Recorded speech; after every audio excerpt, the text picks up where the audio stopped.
And we're back. We are back. How exciting. It has been how many months, Matt, since we have jumped on the Knight Brothers Commentary podcast? Oh, jeez.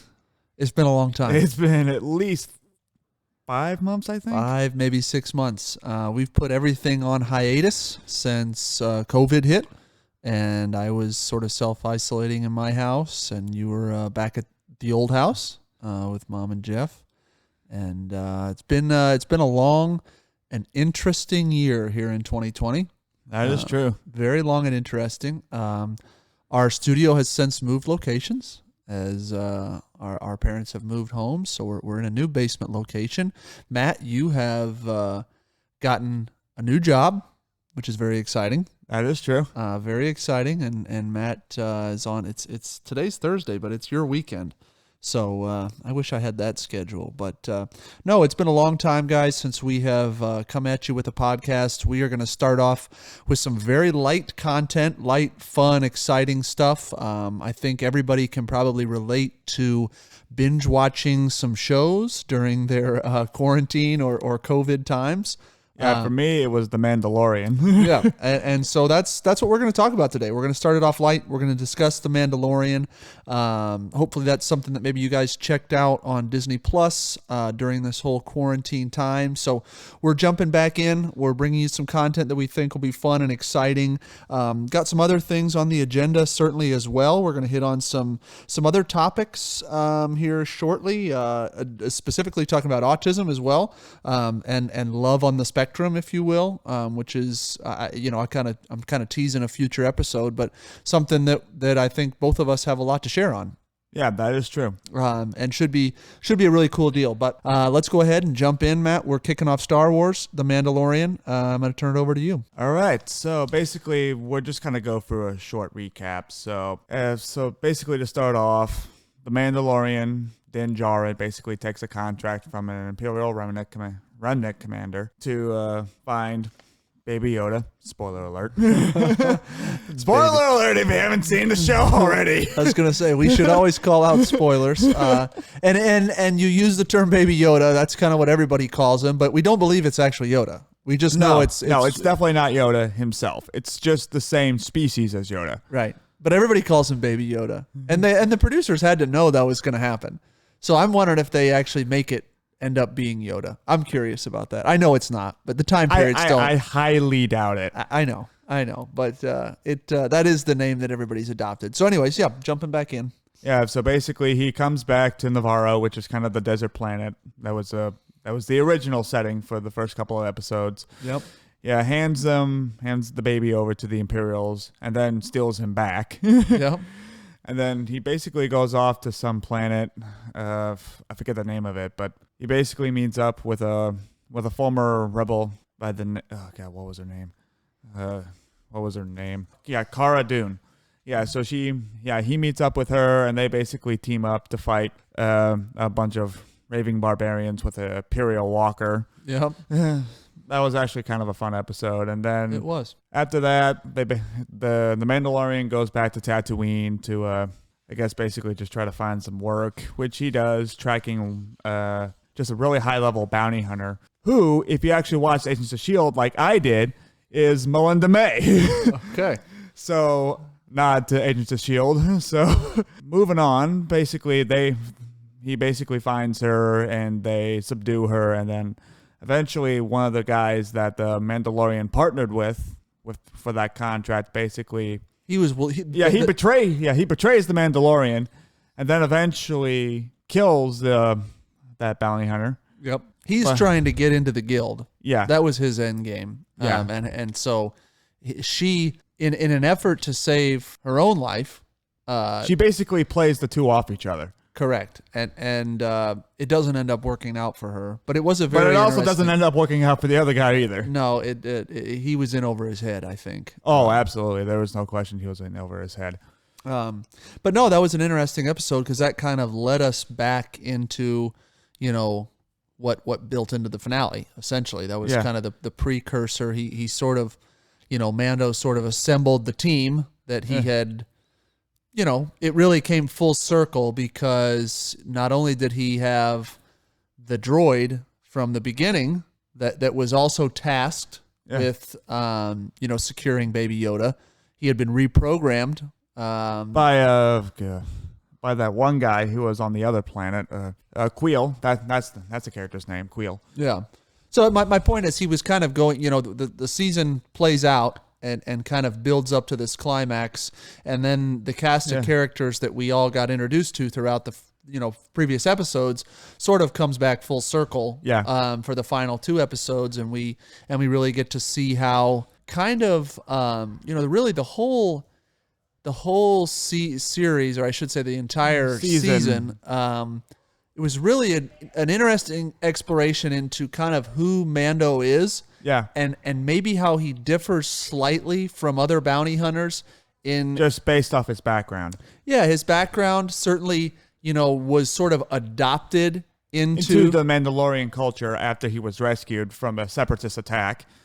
Correct. So I'm just wondering if that kind of dual upbringing, maybe there's some sides of him that are a little bit more, I would say, human, and we see that or at least softer than most traditional Mandalorians, just because he's not a true Mandalorian. He's a foundling, which is basically someone who is adopted into the Mandalorian culture, but is not necessarily born into it. Right.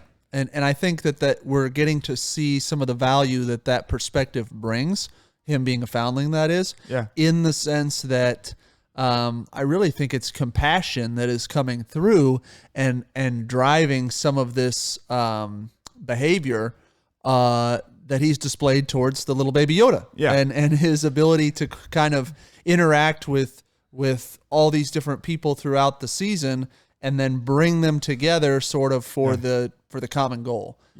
Which does bring us to the finale, and I'll let you kind of explain where we were left.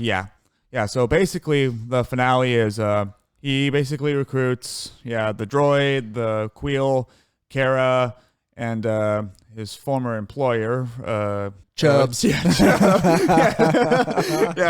Chubbs from Happy Gilmore. He will never be anybody but Chubbs. I mean, he did a great job, and I don't know the actor's name. I'm not taking anything away from him in the Mandalorian series. He played that role well, but it's so hard as someone who grew up with the Happy Gilmore, kind of being, and I'm a golfer, and you play as well. So he's Chubbs to me. Fair enough, but. He basically recruits all these people to come to basically help him fight the guild. Fight against the guild and the Imperials to keep Baby Yoda safe. And then we kind of get briefly introduced to who I think is going to be the main villain for the next season. Which is Moff Gideon. Moff Gideon was basically a member of the ISB, or the Internal Security Bureau, which is essentially kind of like the FBI or the CIA within the Empire, essentially. Okay. And something that I think is really interesting that I really found was that he kind of knew what happened to the Mandalorians after he kind of knew what happened to the Mandalorians during the Great Purge. Which is basically something that kind of happens in between Star Wars Rebels and I think A New Hope, if I remember right. So, now here's an important caveat I really want to mention. If you have not watched this show, I highly recommend that you watch both the Clone Wars and Star Wars Rebels. The reason why is because both of those shows have a lot of references towards this show. If you do that before you watch The Mandalorian, you will notice a lot of Easter eggs that a lot of people who haven't won't. And I actually put together a pretty decent list of all the episodes that I think are necessary if you just want to do the bare minimum amount of work into the show notes. And we'll put that on the website, so don't worry about that. I think that's a great point, Matt, because there's a lot of things that this show references, thanks to Dave Filoni basically being the director of all 3 shows. So he throws a lot of stuff in there. And honestly, the way I see it, it's actually going to be even more so in season 2. And season 2 is going to have a lot of stuff coming. Well, I think that brings us to a good point here, and where we're kind of at in the notes. What are we hearing for season 2? What's out there right now? What do you think is the direction that they're going to take this? Because I do agree with you, Matt, that the Moff Gideon is definitely, we see, we're left at the end of season 1 where there's kind of your climax, if you will, is Mando sort of taking down, this Imperial fighter. I forget what they call that. TIE fighter. TIE fighter. There you go. And we're led to believe for a moment that was kind of the end of it, right? And then, everybody kind of wraps up their character arc for the season, and then we're left with Moff Gideon actually emerging from the TIE fighter, and he is alive after presumed dead by Mando and others. So we certainly are getting a little foreshadowing that he is going to play a major role. So I'm curious how you see that transitioning into a second season. What do we know that's out there, and then what do you think, personally is coming? Now, for Moff Gideon, I think we're going to see a lot of his background and backstory, and I think we should also see, or at least have some hints of what happened during the Great Purge. Yeah. That's what I think. And the reason why I think that is because not only was Moff Gideon a part of it, but a character from Rebels was also a part of it, and she's coming onto the show, Bo-Katan Kryze. I'm not going to try to spoil anything about her with regards to her character and what happens to her in both the Clone Wars and Rebels. Yeah. But another reason why it might be worth your watching. It is absolutely worth your while to watch both of those shows. Yeah. Because not only that, but another major character from the Clone Wars, who also appeared in Rebels, albeit somewhat briefly, is also going to be appearing in the show as well. And I think that character goes beyond Clone Wars and Rebels. Well, technically, no. That's actually, the character I'm actually talking about is Ahsoka Tano. If you haven't watched, please do so. I highly recommend it because really the Clone Wars is really kind of her story more than anything. Yeah. So I thought you were going in the direction of Boba Fett. Yeah. Boba Fett may be coming back. I want to say he's confirmed, but I don't necessarily think so. But from everything I've heard is basically kind of leaning towards that way. Okay. And that's a character that I'm sure if anybody is listening to this, you're probably a Star Wars fan. And that's hopefully a familiar character for anybody who's seen, the original trilogy the and feature the prequel films. trilogy. Yeah. Though he wasn't really, he wasn't really shown in the sequel trilogy. No. Which I kind of find to be, I don't know, I guess BS, but to try to put it cleanly. But yeah, well, everybody's got their opinions, but it would be interesting to see an old character like that return. Certainly, if you haven't seen the Mandalorian series and are thinking about watching it, and that's why you're listening to this, when you see Mando, our main, kind of hero in this story, you will notice that he looks eerily similar to Boba Fett. Yeah. Because when we talk about the Mandalorian as a race, essentially, they all sort of share that, unifying look, if you will. Yeah, essentially the armor that Jango and Boba Fett wear are Mandalorian armor, so if you are bigger fans and you know that this comment is not true, please let me know in the comments. So what I'm about to say is I do not believe that Jango Fett and Boba Fett are necessarily true Mandalorians. Okay. I think they're just bounty hunters who stole that armor from the Mandalorians. Oh, really? Because that's a line that's actually referenced in the Clone Wars. If you actually watch the show or plan on watching the show. Yeah. So, I could be wrong about that. I'll be the first to admit I could be wrong. But, but from what my understanding is that they are not true Mandalorians. They just wore that armor. Okay. Interesting. I did not know that. Didn't pick that up. So I guess, when we're left, Mando was kind of in his ship with the baby Yoda, and we're led to believe that he was off kind of doing his own thing for a little while. Do we have any sense, Matt, where this next season might kick off? Are we going to return to a specific planet? Is there any spoilers on that exist today, or are we just kind of, I guess, taking our best guess at this point? Honestly, I would say no.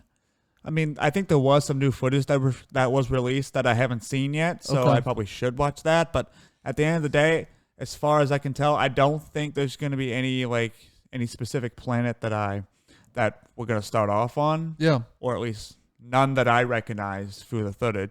Okay. The footage of the season 2 trailer. Yeah. So, I mean, do you have any more comments or questions? No, I think that's really it. And I think it's a good point to leave off, Matt, because we can certainly in the show notes link to that trailer or any new trailers that come out when we put it on the website. Yeah. Check our notes. I mean, really, this is covering these topics is really just more fun for us. Yeah, I thought it was a really entertaining series. Certainly always nice to get, some new content coming under the Star Wars umbrella, if you will. And I believe Disney has more of it planned. And, absolutely. And and as it comes out, I'm sure we'll be here to cover it. So if you guys have questions, please reach out and let us know. If not, we'll sign off this time and come back to you here in another week or two. All right. And until next time, this is the way.